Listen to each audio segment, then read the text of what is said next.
नमस्ते। आज की इस चर्चा में हम धर्म ग्रंथों की एक बहुत ही जबरदस्त और ऐतिहासिक कथा में गोता लगाने वाले हैं।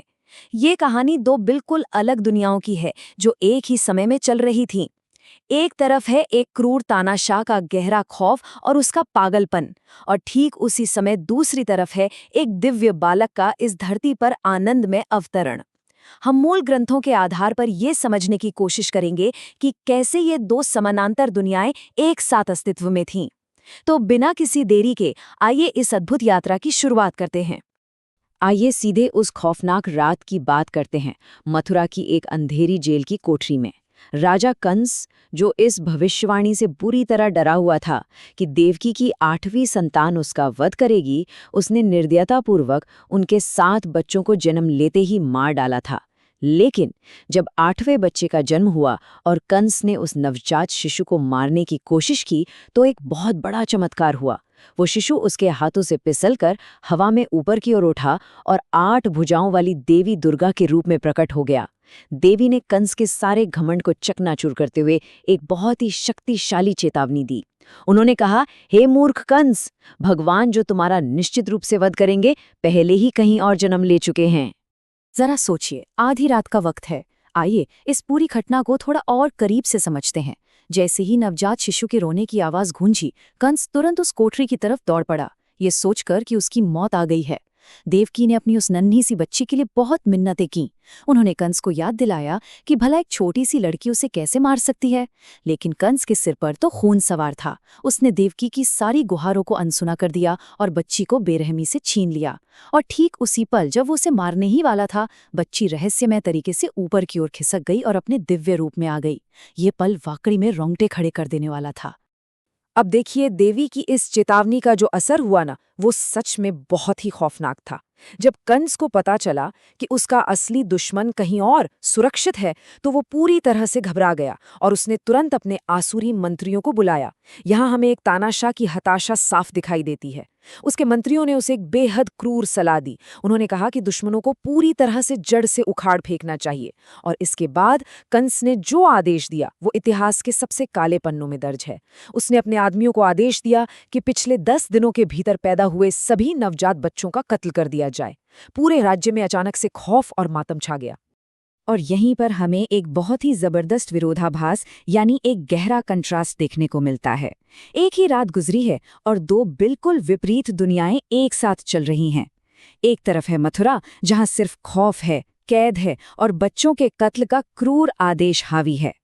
और दूसरी तरफ है गोकुल, जहां भगवान को पूरी तरह से सुरक्षित पहुंचा दिया गया है। वहां सर्वोच्च आनंद, भव्य उत्सव और दिव्य सुरक्षा का माहौल है। यह एक बेहतरीन नाटकीय विडंबना है। एक अत्याचारी अपने डर में घुट रहा है, जबकि कुछ ही दूरी पर एक छोटे से गांव में सबसे बड़ा और रोशन उत्सव मनाया जा रहा है। चलिए अब मथुरा के उस खौफनाक माहौल से निकलकर सीधे गोकुल चलते हैं, जहां नंद महाराज अपने नवजात शिशु के जन्म का एक भव्य समारोह आयोजित कर रहे हैं। यहाँ जो भव्यता है ना, वो सच में कमाल की है। नंद महाराज स्वभाव से ही बहुत उदार थे, और जब उन्होंने सुना कि उन्हें एक पुत्र रत्न की प्राप्ति हुई है, तो उनकी खुशी का कोई ठिकाना ही नहीं रहा। ग्रंथों में बताया गया है कि उन्होंने ब्राह्मणों को पूरे 2 लाख, जी हाँ 200,000 सुसज्जित गायें दान में दी। जरा इस पैमाने की कल्पना कीजिए। और सिर्फ इतना ही नहीं, उन्होंने 7 प्रकार के अनाजों के पहाड़ दान किए, जिनके शिखर रत्नों से जड़े हुए थे। साथ ही सुनहरे किनारे वाले कीमती वस्त्र और वहां आए गायकों को दिल खोलकर दान दिया गया। जरा उस माहौल को महसूस करने की कोशिश कीजिए। ये सिर्फ एक दृश्य नहीं था, बल्कि आवाज़ों और भावनाओं का एक महासागर था। वेदों के शुभ मंत्रों के साथ साथ बिगुल, मृदंग, वीणा, शंख और नगाड़ों की गूंज हर तरफ फैल रही थी। गोकुल के चरागाहों में, गलियों में, हर घर में ये संगीतमय कंपन महसूस किया जा रहा था। ग्वालबाल और गोपियां खुशी से झूम रहे थे, मस्ती में एक दूसरे पर हल्दी और तेल मिला हुआ दही मक्खन उछाल रहे थे। पूरे ब्रज में एक ऐसी संवेदी ऊर्जा थी जो आज भी इन कथाओं को पढ़ते हुए महसूस की जा सकती है। श्रीमद् भागवतम के 10वें स्कंध में हमें इस पूरी स्थिति का बहुत ही गहरा वर्णन मिलता है, विशेष रूप से जब नंद महाराज और वसुदेव की मुलाकात होती है। यहाँ विद्वान बहुत ही कुशलता से 2 विपरीत विषयों को एक साथ बुनते हैं, कष्ट और आशीर्वाद। एक और वसुदेव का अथाह दर्द है, जिन्होंने अपने बच्चों को खोया है और जो अब भी कंस के खतरे के साए में हैं। और दूसरी ओर नंद महाराज का अपार सुख है, जिन्हें जीवन के इस पड़ाव पर एक पुत्र मिला है। ये संवाद इस बात का बहुत ही सुंदर प्रमाण है कि कैसे नियति दो घनिष्ठ मित्रों को एक ही समय में दुख और चरम सुख के अनुभव से गुजार रही थी। लेकिन एक बात है, ये पूरा जश्न बिल्कुल बेखौफ नहीं था। कंस के उस भयानक आदेश का डर हवा में घुला हुआ था। इसी मंडराते हुए खतरे के कारण नंद महाराज ने बहुत अधिक सावधानी बरती। कंस से डरकर उन्होंने कृष्ण और बलराम का नामकरण संस्कार किसी बड़े और भव्य समारोह में नहीं किया, बल्कि पूरी गोपनीयता के साथ गर्ग मुनि द्वारा एक साधारण सी गौशाला में ये संस्कार करवाया गया। उन्होंने मुनि से निवेदन किया कि वे बस स्वस्ति वाचन और वैदिक मंत्रों का पाठ बहुत ही गुप्त रूप से करें, ताकि किसी को, खासकर कंस के जासूसों को, जरा सा भी शक न हो। तो सबसे अहम बात यह है कि इस गुप्त समारोह के दौरान गर्ग मुनि ने क्या कहा।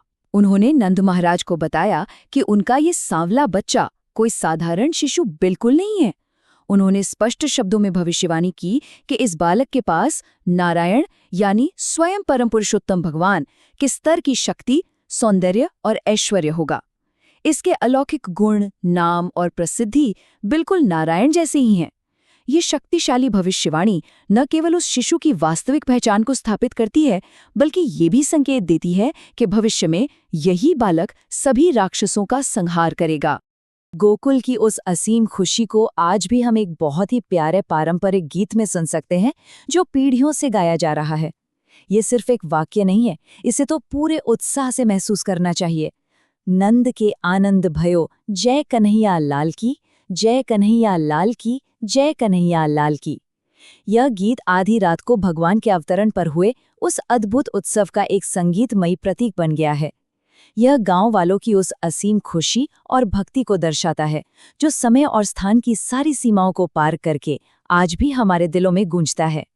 अब इस गीत के बोलों पर जरा गौर करें। ये उस जश्न की भव्यता को बिल्कुल सटीक तरीके से बताते हैं। गीत की पंक्तियां हैं, हाथी दीनी घोड़ा दीनी अने दीनी पालकी, जवाने को हाथी घोड़े बुढ़े को पालकी। इसका सीधा सा मतलब ये है कि नंद महाराज उस समय खुशी के इतने गहरे सागर में डूबे थे कि उन्होंने युवाओं को सवारी के लिए हाथी और घोड़े भेंट किए और बुजुर्गों को आराम से यात्रा करने के लिए पालकियां दान में दी। ये नंद महाराज की अपार उदारता और हर उम्र के व्यक्ति के लिए उनके सम्मान को बहुत ही खूबसूरती से दर्शाता है। तो अंत में हमारे सामने ये बड़ा सवाल आता है, एक क्रूर तानाशाह के मौत के फरमान और खौफ के साए में जन्मे इस बालक ने कैसे हमेशा हमेशा के लिए सबका दिल जीत लिया? इसका सीधा सा उत्तर ये है कि कृष्ण अपनी असाधारण और अलौकिक गतिविधियों के कारण हमेशा के लिए वृंदावन के चहेते बन गए। कंस के तमाम क्रूर प्रयासों और साजिशों के बावजूद वो दिव्य शिशु न केवल सुरक्षित रहा, बल्कि उसने बुराई के ऊपर एक शानदार जीत की नींव भी रखी। ये कहानी हमें याद दिलाती है कि जब अहंकार और क्रूरता का सामना दिव्यता से होता है, तो जीत हमेशा सत्य और आनंद की ही होती है। इस चर्चा में हमारे साथ जुड़ने के लिए बहुत बहुत धन्यवाद।